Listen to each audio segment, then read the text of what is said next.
அனைவருக்கும் வணக்கம். ALP astrologer சாந்தி தேவி ராஜேஷ்குமார்.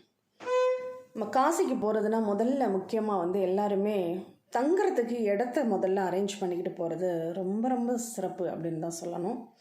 ஏன்னா அங்கே நாட்டுக்கோட்டை சத்திரம் அப்படின்னு சொல்லி நம்ம காரைக்குடி தமிழகத்தை சேர்ந்த காரைக்குடி செட்டியார்கள் நாட்டுக்கோட்டை நகரத்தார் அப்படின்னு சொல்லக்கூடிய அவங்க கட்டின ஒரு இடம் இருக்குது. அந்த சத்திரத்தில் ரொம்ப குறைவான வாடகை தான். பட் அந்த குறைவான வாடகை எல்லாருக்குமே அங்கே இடம் கிடைக்குமானா நிச்சயமாக கிடைக்கிறது கிடையாது. ஏன்னா தமிழகத்திலேருந்து வர்றவங்க ஒரு 3 மாதத்துக்கு முன்னாடியே முன்பதிவு பண்ணிவிட்டு அதுக்கப்புறம் திரும்ப அவங்க ஃபாலோ பண்ணி அந்த பதிவுகளை உறுதி பண்ணிக்கிட்டு தான் தங்குறாங்க. அது ஒரு நபருக்கு 150 ரூபா தான் வாடகை. அப்போ அந்த மாதிரி தங்குவதற்கு உங்களுக்கு இடம் கன்ஃபார்ம் ஆயிடுச்சு அப்படின்னா நீங்கள் காசிக்கு தாராளமாக கிளம்பலாம். உங்களுக்கு செலவுகள் மற்ற செலவுகள் எல்லாமே கொஞ்சம் குறைவு தான்.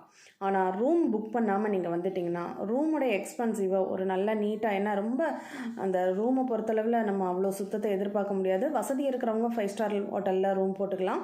அது நல்லா நீட்டாக சுத்தமாக பராமரித்து வச்சுருப்பாங்க. மற்றபடி குறைவான அமௌண்ட்டுக்கு ஒரு 800 ரூபாய்க்கு, 900 ரூபாய்க்கு, 1200 ரூபாய்க்கு, 1500 வரையுமே நீங்கள் ரூம் புக் பண்ணிங்கன்னா நீங்கள் எதிர்பார்க்குற மாதிரியான சௌரியங்கள் கிடைக்காது அப்படின்னு தான் சொல்லணும்.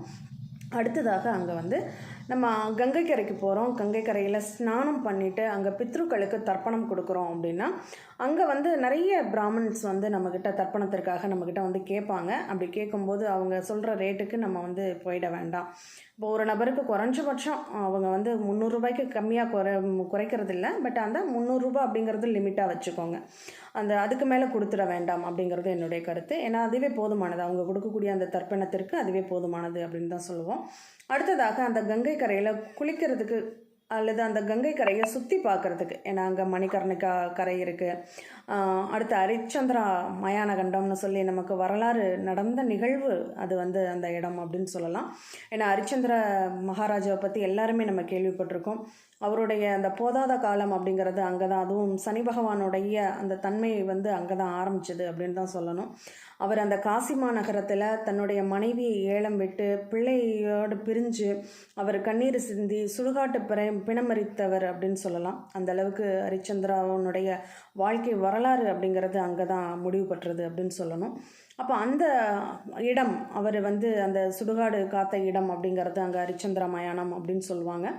அதுவும் பார்க்க வேண்டிய ஒரு இடம் அப்படின்னு சொல்லலாம். அடுத்து மணிகர்ணிகாவில் தான் அந்த இறந்தவர்களை அடக்கம் பண்ணக்கூடிய எரிக்கக்கூடிய நிகழ்வு அப்படிங்கிறது நடக்குது. அங்கே